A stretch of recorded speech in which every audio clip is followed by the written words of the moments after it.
40 seneden fazla zamandan beri Müslüman kardeş Afgan halkı bir rahat nefes alamadı. En son patlayan bombalarla yeniden kaosa, yeniden hüsrana maalesef gark oldu. Şimdi böyle bir noktada elbette ki en büyük sorumluluk, en büyük görev Türkiye Cumhuriyeti Devleti'ne düşüyor. Bizim tarihten gelen misyonumuz, tarihten gelen sorumluluğumuz gereği bu konuda öncülük etmemiz lazım.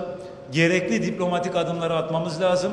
Burada atılacak adımlarda da bölgedeki D8 üyesi olan ülkeler, İran ve Pakistan başta olmak üzere, Afganistan'la sınırı olan Özbekistan ve Tacikistan gibi Türkiye Cumhuriyetler, bunlarla beraber oturup Afganistan'daki unsurları da toplayarak orada dış güçlerin, Amerika'nın ajandasına uygun değil, Afgan halkının, Afganistan'ın menfaatleri doğrultusunda, Afganistan halkının selameti doğrultusunda gerekli diplomatik adımların atılması, bu konuda da Türkiye'nin öncülük yapması son derece önemlidir.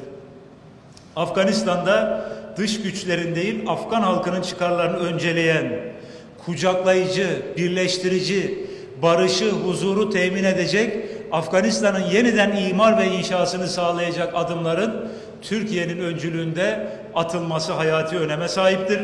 Ve bu noktada daha önceki açıklamalarımızda da ifade ettiğimiz gibi milli görüş lideri merhum Erbakan hocamızın geçmişte İslam aleminin her noktasındaki ihtilaflarda çok etkili bir şekilde arabuluculuk rolü üstlenmesi, İslam alemindeki sorunların çözülmesinde çok önemli rol oynaması sebebiyle bugün de biz yeniden Refah Partisi olarak milli görüş ruhuyla Afganistan'da yapılacak olan görüşmelerde, diplomatik adımlarda rol oynamaya, arabuluculuk yapmaya hazır olduğumuzu yetkililerimize ve kamuoyuna ifade ediyoruz.